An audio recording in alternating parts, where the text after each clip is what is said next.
Safari. Mari kita berbanyak bekal untuk kehidupan akhirat nanti dengan mengikuti mutiara hikmah. Innal hamdalillah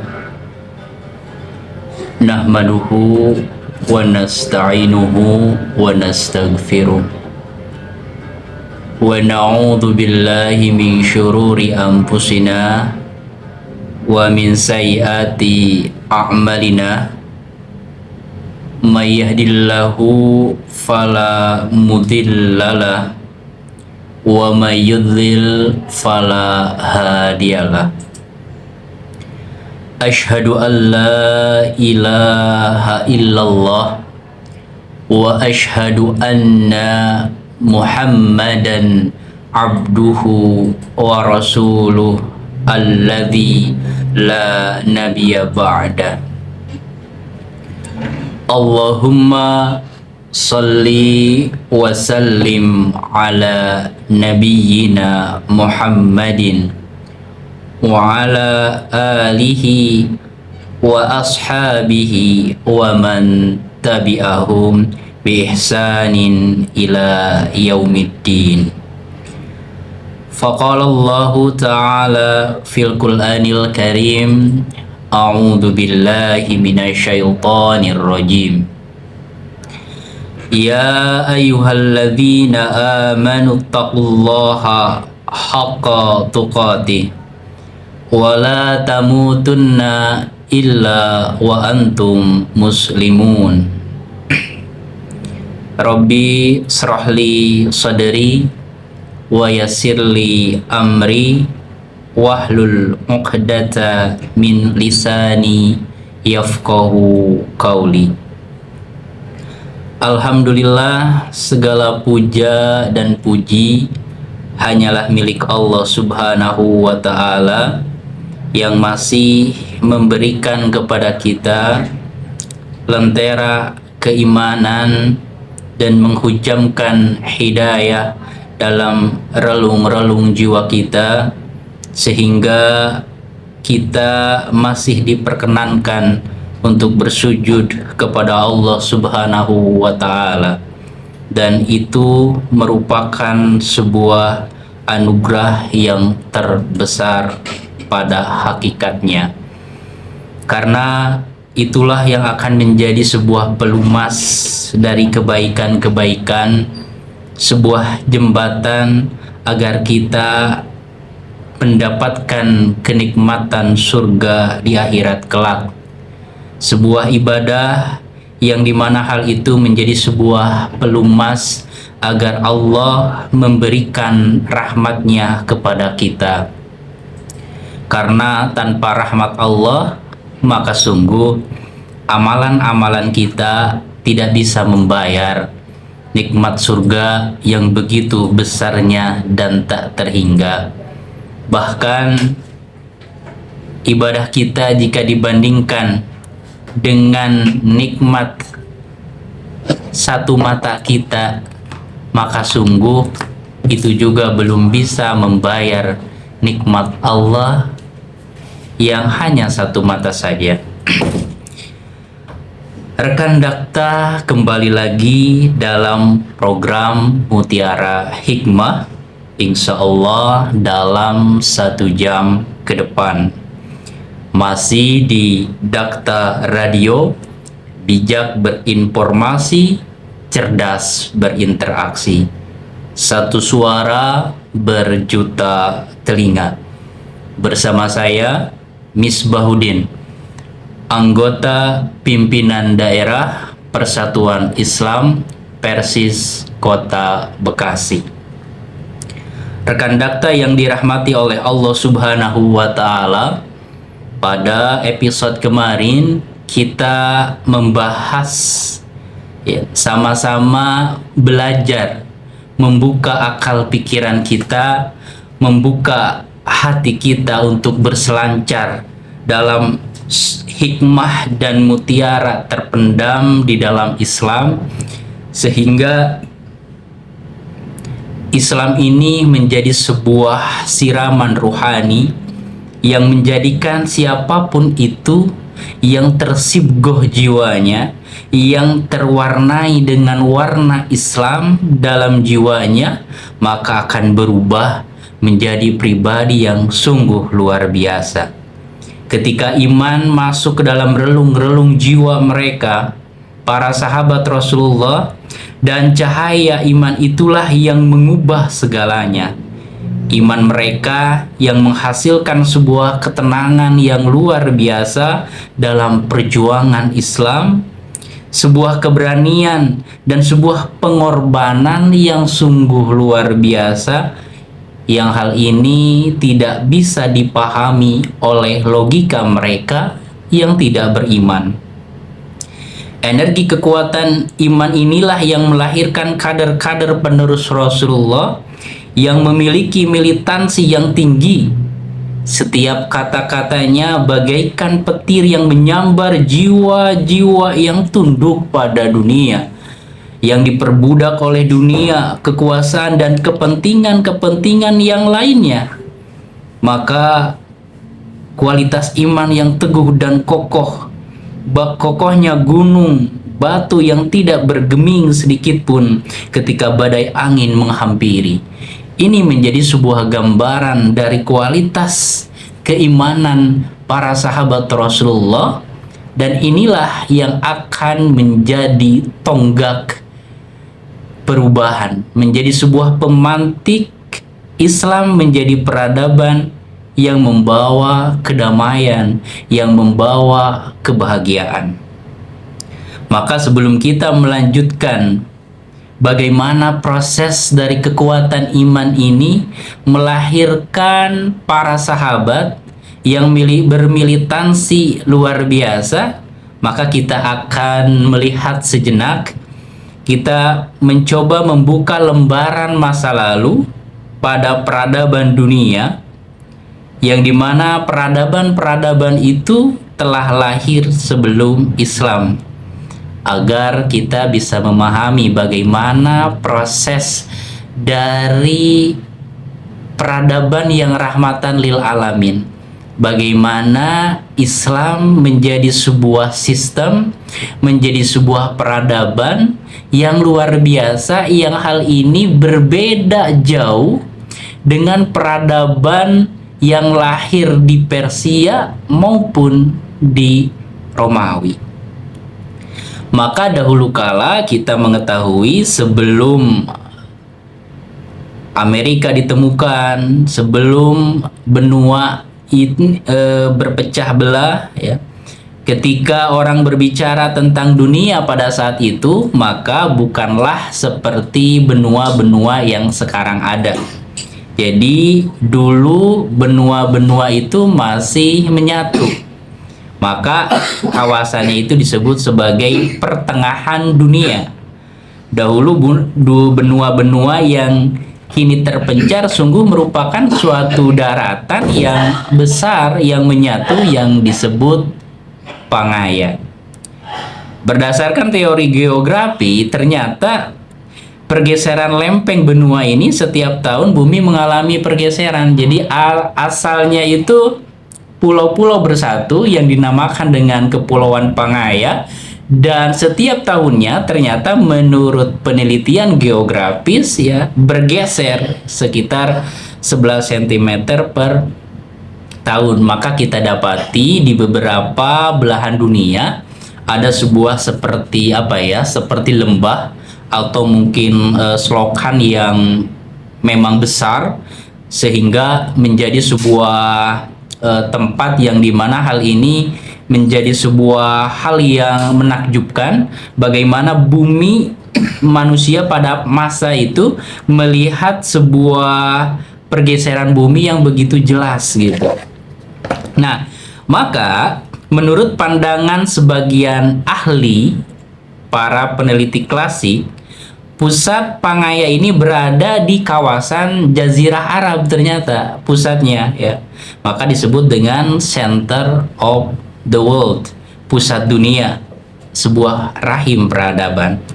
Dari sinilah peradaban manusia pertama muncul, ya. peradaban Mesopotamia di atas wilayah Teluk Persia, tepatnya di kota Ur, tempat di mana Nabi Ibrahim alaihissalam dilahirkan. Nah, maka kita masuk ke dalam gambaran peradaban yang pernah ada di panggung sejarah dunia, yaitu episode pertama peradaban, yaitu Imperium Persia, cahaya peradaban timur yang menyala. Imperium Persia berdiri megah sejak tahun 550 sebelum Masehi hingga 651 Masehi, menguasai dunia dalam waktu yang cukup lama, sekitar 1201 tahun lamanya. Kekaisarannya, wilayahnya membentang sangat luas, sekitar 7,4 juta kilometer persegi, hampir ya 3 kali lipatnya Indonesia.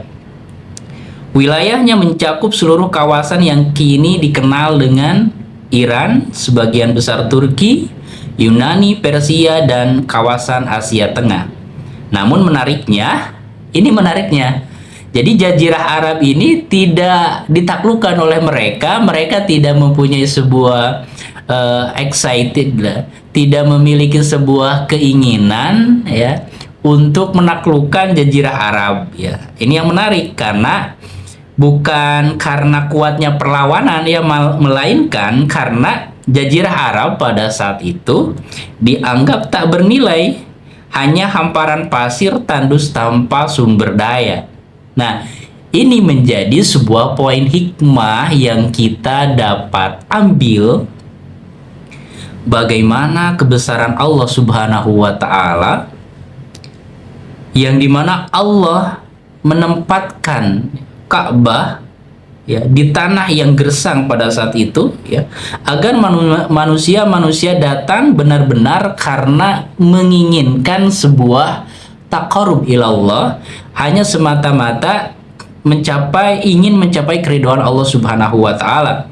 Dan juga kita bisa memahami dari hal ini bagaimana kekuasaan Allah mampu melahirkan atau menciptakan embrio peradaban, sebuah sumber atau awal peradaban ini di tempat gurun yang tandus, yang tidak ada pendidikan, yang tidak ada teknologi, yang tidak ada sumber daya alam yang melimpah, bahkan tidak ada sumber daya manusia yang mumpuni ya. Pada saat itu Jazirah Arab ya hidup bersuku-suku yang memiliki sebuah fanatisme yang tinggi ya, ingin membela sukunya itu, sehingga banyak terjadi peperangan ya. Sebuah hal yang dimana kalau kita menilai secara logika, bagaimana dari suku yang mungkin terbelakang dari segi sumber daya, dari segi intelektual, hanya berfokus kepada fanatisme golongan, hanya berfokus pada peperangan, tapi kok bisa lahir sebuah cahaya peradaban yang nantinya itu akan menaklukkan negeri ya, menaklukkan peradaban Persia dan Romawi. Dan peradaban Persia mencapai tingkat kemajuan yang luar biasa. Nah, ini salah satu indikator bangunannya ya. Arsitektur mereka menakjubkan. Salah satunya adalah kota Susa dan Sipison.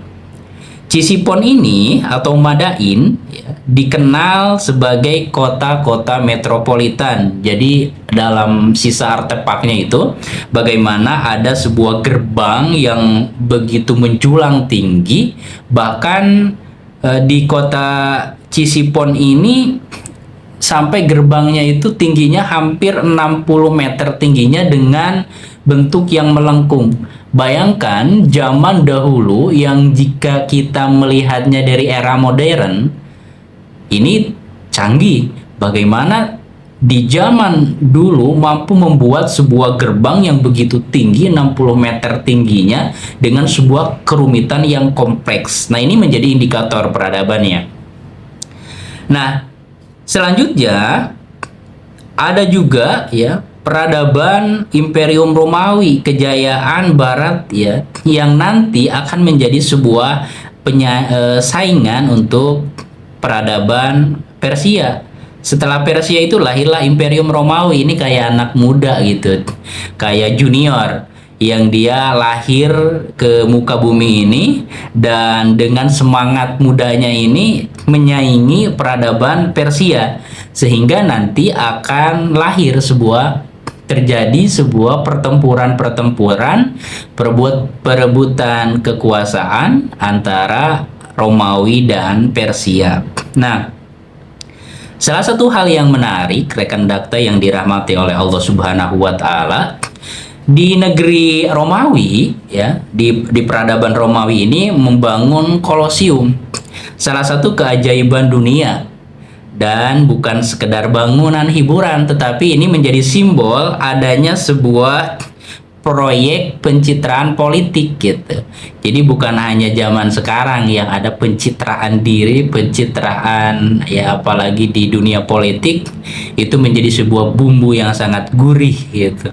Bumbu yang dapat menyihir ya masyarakat untuk bisa memilihnya. Nah, ternyata proyek pencitraan politik ini terjadi ya, pembangunan Kolosium ini, sebuah tempat hiburan ini, ketika ternyata sangat kontras, bertolak belakang dengan keadaan Romawi pada saat itu, yang dimana banyak rakyat yang kelaparan, ekonomi runtuh, moralnya merosot. Para kaisar mengalihkan perhatian rakyatnya itu dengan tontonan darah ya, bagaimana manusia budak diadu gitu kan dengan binatang-binatang buas di Kolosium tersebut, dan itu menjadi sebuah hiburan. Logikanya adalah bagaimana hal tersebut ya disebut sebagai sebuah peradaban, tetapi orang-orang yang mengisi peradabannya itu tidak berperadaban, tidak bernurani, tidak mempunyai sebuah empati terhadap darah yang mengalir dari sesama manusia. Nah, inilah nanti yang akan menjadi pembeda bagaimana peradaban yang lahir dari ambisi dunia, bagaimana peradaban yang lahir dari keinginan untuk menguasai dunia, mengekspansi negara lain, orientasinya adalah kekuasaan, sumber daya alam, dan lain sebagainya. Maka peradaban yang seperti itu ya, dan juga hal ini bisa ditarik dalam konteks dunia modern ya, bisa jadi menghalalkan segala cara atau bahkan sampai mengucurkan darah saudaranya. Kita melihat, nanti kita bisa membandingkan, memotret secara utuh, ternyata peradaban Islam itu Masya Allah sungguh luar biasa. Kita melihat sisi gelap dari peradaban Romawi dan Persia. Yang pertama adalah kezaliman dari kekuasaan ya. Jadi Raja Persia dianggap sebagai bayangan Tuhan di bumi. Nah, maka konsekuensi dari pola pikir ini, maka Raja Persia dianggap suci, tak boleh dikritik. Ia memiliki kekuasaan yang absolut atas rakyatnya. Rakyat nggak punya kekuasaan untuk memilih jalan hidupnya. Sistem ini membuat kritik dan keadilan sosial mati. Jika rajanya zalim, maka tidak ada yang bisa menegurnya. Ketika rajanya hilaf, maka nggak bisa dikoreksi, nggak bisa dikritik. Kenapa? Karena raja ini adalah bayangan Tuhan. Nah, inilah doktrin yang mengakibatkan munculnya pemerintahan yang tirani, pemerintahan yang zalim, dan masyarakat atau wilayah yang ada dalam kekuasaannya hidup dalam ketakutan. Nah, ini menjadi sebuah poin penting. Nah, selanjutnya adalah ternyata di balik peradaban yang luar biasa dari segi arsitektur bangunan, yang dimana sisa-sisa peninggalan mereka masih kita dapati sungguh luar biasa. Tetapi ternyata tadi peradaban mereka di dalamnya itu tidak memiliki sebuah peradaban yang bernurani. Kenapa? Karena ternyata masyarakat Persia ataupun Romawi, mereka memiliki sebuah kelas masyarakat yang sangat tajam, sebuah gap atau sebuah jarak ekonomi yang sangat jauh. Ada bangsawan, pejabat istana, kaum militer, pendeta, dan petani dan rakyat kecil. Nah, kelas bawah ini hampir tidak memiliki hak mereka, ya. Mereka diperas dengan pajak yang berat, ya, dicekik kehidupannya, diperas tenaganya, diperas setelah dia kerja, tenaganya diperas, ya, maka hasil panennya pun dikeras, berbagai hal dipajaki dan lain sebagainya. Ini menjadi sebuah poin penting dari gambaran peradaban sebelum Islam. Nah, maka sekarang kita tarik ke masa yang selanjutnya, yaitu episode ketiga, peradaban Islam. Cuma terkadang kita dicekoki di sekolah dan di ilmu-ilmu sejarah hanya dicekoki dengan peradaban Yunani, peradaban Persia gitu. Tetapi peradaban yang ketiga ini, peradaban Islam, jarang sekali diekspos, jarang sekali dipublish. Kenapa? Nah, inilah yang menjadi sebuah, ada kepentingan-kepentingan politik, ada ketidaksukaan terhadap Islam dan lain sebagainya. Nah, maka peradaban Islam ini lahir bukan dari istana, bukan dari lembah yang subur, ya, sumber daya alam yang luar biasa, tetapi dari padang pasir yang sunyi. Tapi bedanya adalah peradaban ini lahir dari hati yang bersujud kepada Allah, dari pancaran keimanan yang luar biasa yang menjadikan iman itu terpancar dalam ucapannya, dalam tindakannya, dalam akhlaknya, sehingga menjadi peradaban yang rahmatan lil alamin.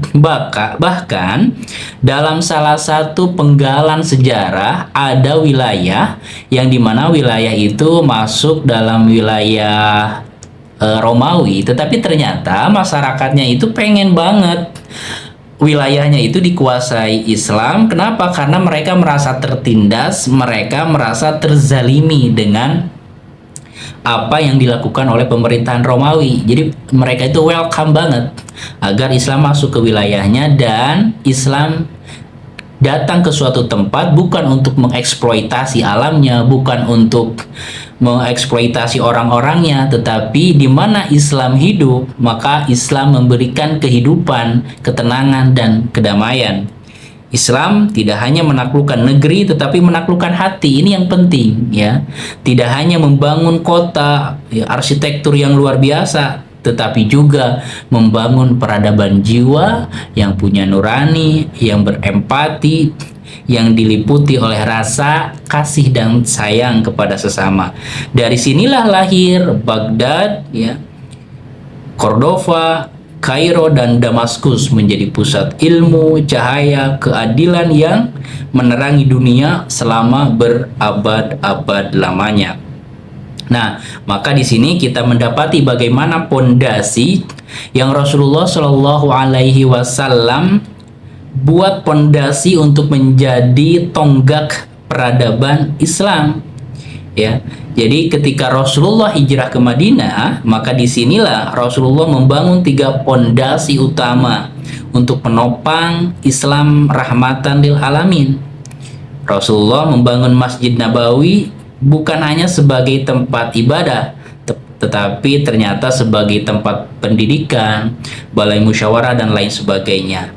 Nah, setelah membangun masjid sebagai tempat ilmu, bermusyawarah, dan lain sebagainya, maka setelah imannya itu terpatri dalam sanubari para sahabat yang paling dalam, melahirkan karakter yang militansi yang sungguh luar biasa, yang siap berkorban bukan hanya harta, bahkan nyawa. Ini tergambar dari mana kisah-kisah para sahabat Rasulullah ketika awal masuk Islam, mendapati sebuah kezaliman, penindasan, bahkan nyawa yang melayang.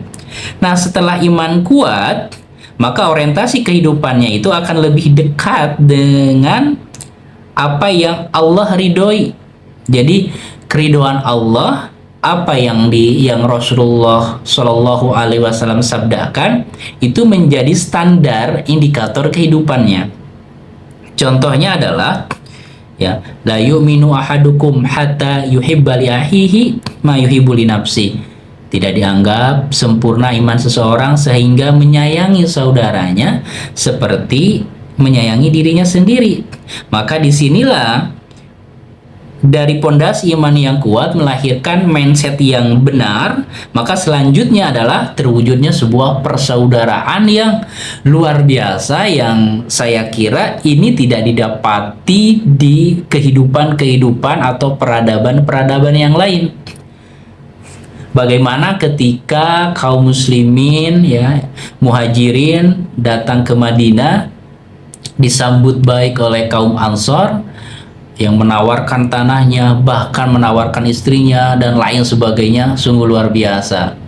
Tetapi mentalitas kaum muhajirin juga bukan mentalitas miskin. Ya, diantaranya adalah Abdurrahman bin Auf. Bagaimana beliau menolak dengan sangat sopan tawaran dari kaum Ansor, hanya minta ditunjuki di mana pasar berada. Maka dari sanalah beliau membangun kerajaan bisnisnya yang penuh dengan keberkahan luar biasa. Jika kita bayangkan, Masya Allah, jiwa-jiwa para sahabat Rasulullah sungguh luar biasa. Maka tidak heran, para sahabat Rasulullah ini dijamin oleh Rasulullah sendiri sebagai generasi yang terbaik yang perlu digali inspirasinya, yang perlu digali spirit perjuangannya, spirit ibadahnya, spirit bagaimana berempati kepada sesama yang sungguh luar biasa. Nah, selanjutnya setelah Rasulullah mewujudkan persaudaraan ini, maka ukhuwah Islamiyah pun kuat. Maka ketika kebersamaan itu kuat, maka rahmat pun akan memancar bukan hanya sesama muslim, tetapi memancar ke keluar Islam sendiri ya. Lahirnya Piagam Madinah menjadi pertanda kalau Islam adalah bukan agama yang ekstrim ya, agama yang keras, agama yang teroris gitu kan, sebagaimana yang dulu pernah diidentikan agama Islam itu adalah ekstremis dan lain sebagainya. Dari sini sebenarnya hujah yang tak terbantahkan bahwa Islam itu adalah agama yang sangat berempati, agama yang penuh dengan cinta. Kalau bukan agama cinta, nggak mungkin ya, tidak mungkin Rasulullah mengayomi orang Yahudi, Nasrani dan agama yang lain ketika Rasulullah menjadi kepala negara di Madinah. Nah, Piagam Madinah inilah jejak yang sangat jelas, data yang sangat valid bagaimana Rasulullah mengayomi seluruh agama dengan tentunya dengan batasan-batasan dan aturan-aturan yang berlaku. Kalaulah Islam itu ekstrim, pemaksa gitu untuk masuk Islam, maka sungguh tidak akan lahir Piagam Madinah ini. Dan hal ini selaras dengan firman Allah Subhanahu wa taala, la ikraha fid din, tidak ada paksaan dalam agama. Nah, ini yang menjadi sebuah gambaran pondasi peradaban Islam yang sungguh luar biasa. Kita sangat tertakjub sekali dengan bagaimana Rasulullah melahirkan kader-kader yang sungguh luar biasa dengan mentalitas keimanan yang sungguh luar biasa, dengan pengorbanan mereka yang sungguh luar biasa, bukan hanya harta benda, bahkan nyawa sekalipun diberikan untuk Islam. Masya Allah. Semoga Allah memberikan kita hidayah, keistiqomahan dalam keimanan, keistiqomahan dalam amal kebaikan sampai akhir hayat menjemput kita. Rekan dakta yang dirahmati oleh Allah Subhanahu wa taala, selanjutnya adalah kita mendapati dari pondasi-pondasi yang sudah Rasulullah tanamkan dalam jiwa-jiwa para sahabat Rasulullah, maka disinilah menjadi sebuah titik terang, menjadi sebuah tangga peradaban. Ketika di zaman Umar bin Khattab radhiyallahu anhu, di sana ada istilahnya itu penanggalan yang belum jelas, karena salah satu gubernurnya ya istilahnya itu memberikan surat kepada Umar bin Khattab ya, Abu Musa al-Asy'ari, wahai Amirul Mukminin, ini surat-surat dari, istilahnya kalau bahasa kita ya, ini surat-surat dari antum tuh mana ya, ini yang duluan yang terakhir tuh mana, saya bingung gitu untuk meresponnya. Maka dari sini juga menjadi sebuah pemantik peradaban bagaimana tahun Hijriah itu digali filosofisnya yang begitu dalam. Maka Umar bin Khattab radhiyallahu anhu mengumpulkan beberapa sahabat dan bermusyawarah. Bagaimana ada yang mengusulkan, udah ini tahun Islam ini kita awali dari kelahiran Nabi. Jangan kurang tepat gitu. Ada lagi yang mengusulkan tahun diangkatnya Nabi dan Rasul. Bahkan ada yang mengusulkan waktu di mana Rasulullah meninggal.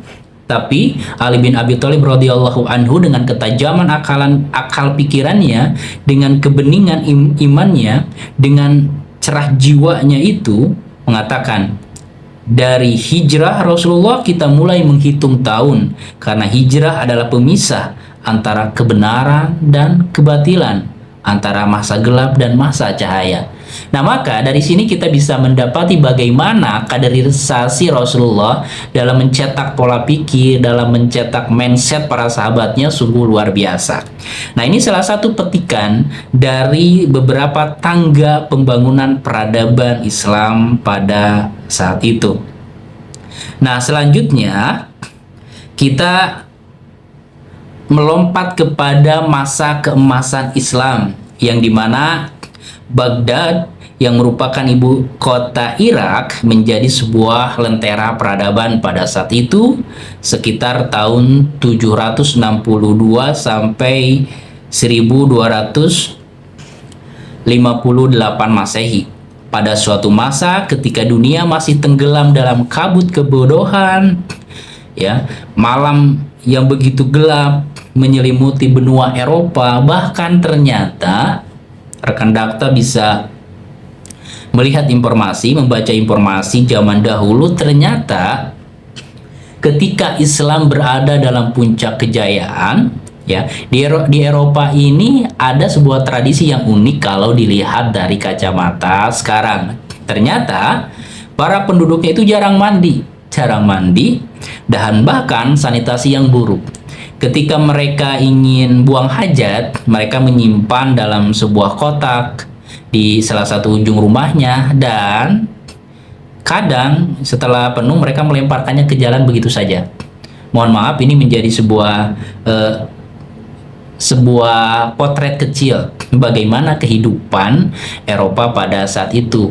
Nah, ternyata di satu sisi yang lain, di peradaban Islam di kota Baghdad itu sudah dibuat bagaimana hammam atau tempat pemandian dan buang hajat itu sudah ada di tempat-tempat umum di kota-kota yang tertata dengan rapi dan indah. Nah, maka pada tahun 762 Masehi, ya, Khalifah Abu Ja'far al-Mansur mendirikan kota Baghdad di tepian Sungai Tigris, ya. Ia menamainya dengan Madinatus Salam, kota kedamaian. Kubah-kubah pada saat itu, ya, memantulkan cahaya matahari pagi. Menara-menara menjulang menembus awan, dan taman-taman megah dihiasi air mancur dan pepohonan hijau nan rindang.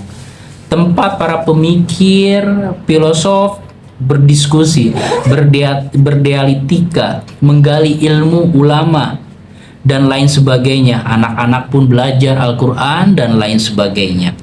Maka ini menjadi sebuah potret bagaimana ternyata kehidupan yang begitu kontras di masa keemasan Islam, dan bagaimana kehidupan yang begitu gelap di daratan Eropa.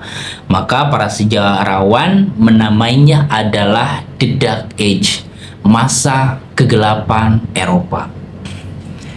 Selanjutnya, salah satu pondasi dari peradaban, ya, masjid pada saat itu bukan hanya tempat sujud, ya, tetapi merupakan sebuah universitas dunia. pada abad ke-8, masjid di Baghdad bukan sekedar tempat ibadah, melainkan pusat intelektual dunia Islam. Di serambi masjid, banyak para ulama yang duduk bersila dikelilingi oleh murid-muridnya dari berbagai bangsa untuk mengambil ilmu, belajar hikmah, dan lain sebagainya. Dan ternyata bukan hanya orang Andalus, ada orang Arab, Persia, India, Cina. Bahkan ternyata ada dokumen sejarah bagaimana Raja Inggris ketika mulai bangkit dari masa kegelapannya mengirim anak-anaknya, generasi mudanya, agar anak-anak mudanya itu belajar ke negeri Andalus untuk mendapatkan sebuah pencerahan dari sebuah peradaban. Nah, selanjutnya khalifah dan para cendekiawan itu menjadi sebuah pemantik peradaban, ya. Khalifah Abbasiyah memahami bahwa kekuasaan tanpa ilmu itu adalah kehancuran. Ya, kekuasaan tanpa ilmu itu cenderung nantinya akan menjadi sebuah penyimpangan dari sebuah kekuasaan atau bahkan melahirkan sebuah kezaliman. Maka mereka sangat memuliakan ilmu, laksana permata surga.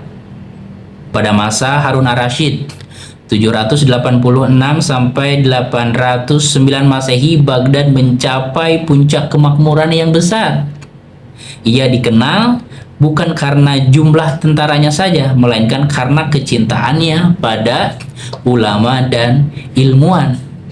Selanjutnya, putranya Al-Ma'mun, ya, mewarisi sebuah spirit keilmuan yang tinggi.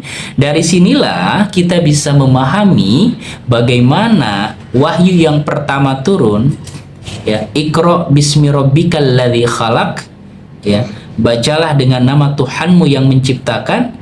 Ini benar-benar terwujud dalam dunia nyata. Itu wahyu menjadi sebuah pemantik yang menjadi sebuah energi gerak, yang dimana dari masa ke masa itu menjadi spirit, dan puncaknya adalah ketika Al-Ma'mun mewarisi cinta ilmu, ya, dan mendirikan lembaga yang kelak mengubah dunia yang disebut dengan Baitul Hikmah, ya, rumah kebijaksanaan. Nah, dari rumah kebijaksanaan ini, Baitul Hikmah ini bukan hanya sekedar bangunan, tetapi ruhnya itu adalah menjadi sebuah simbol jiwa Islam yang cinta ilmu. Dibangun sekitar 830 Masehi. Disinilah perkumpulan para ilmuwan dari berbagai negeri Arab. Mereka berdiskusi, mereka menelaah, mereka menerjemahkan berbagai karya yang dimana para pemikir Yunani dan lain sebagainya, Aristoteles, itu diterjemahkan. Semangat ilmu begitu menggelora pada saat itu, sehingga menerjemahkan kitab-kitab ke dalam bahasa Arab dan menulis karya originalnya yang sungguh menakjubkan. Dan ada yang mengatakan bahwa tanpa pelantara dari para ilmuwan muslim, maka sungguh karya-karya dari Aristoteles, ya, dan para filosof yang lain itu tidak akan mampu dibaca oleh orang barat ketika tidak ada jembatannya. Dan ternyata jembatan yang mampu mensyarah, yang mampu menjelaskan dengan sangat detail dan mudah dipahami, itu adalah ada dalam sentuhan pemikiran dari para ulama ilmuwan Islam. Maka dari sinilah lahir tokoh-tokoh besar, ya, di negeri Baghdad. Di antaranya adalah Al-Khawarizmi, pelopor Al-Jabar, yang menemukan angka 0. Kalau dilihat dari perspektif sekarang, dilihat dari kacamata sekarang, apa sih angka 0 gitu kan? Ternyata angka 0 ini sungguh luar biasa, ya. Istilahnya itu rumusan-rumusan komputer itu katanya tidak bisa Islam berkembang ketika angka 0 itu tidak ditemukan. Nah, ini salah satu hal yang menjadi poin penting yang jangan sampai kita melupakan sejarah, kita fokus kepada para ilmuwan barat tetapi melupakan pelopor utamanya. Selanjutnya adalah Hunain bin Ishaq, penerjemah karya kedokteran Yunani. Al-Kindi, ya, tokoh filsuf dan ahli logika pertama di Islam. Ibnu Sina, Bahkan ternyata Ibnu Sina itu, beliau ketika umur 18 tahun itu sudah menjadi dokter yang populer, dokter yang masyhur, menjadi dokter istana pada saat itu. Dan bahkan yang mencengangkan di usia 18 tahun, berarti kan mungkin sekitar SMA ya, tetapi bisa menghasilkan karya yang luar biasa, monumentalnya. Bayangkan, jika kita tarik ke zaman sekarang, sungguh sangat jomplang banget perbedaannya. Bagaimana ulama pada saat itu menghasilkan karya dalam usia muda, ya.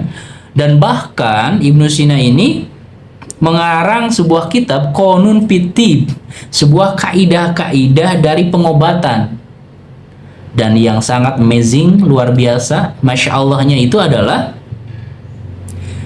bukunya ini dijadikan referensi kedokteran di barat sampai 500 tahun lamanya. Bayangkan, sebuah kitab yang dikarang oleh ulama Islam, karena kedalaman ilmunya, keluasan wawasannya, dan insight-insight yang sungguh luar biasa, itu dijadikan rujukan dan referensi dalam jangka waktu yang cukup lama, 500 tahun.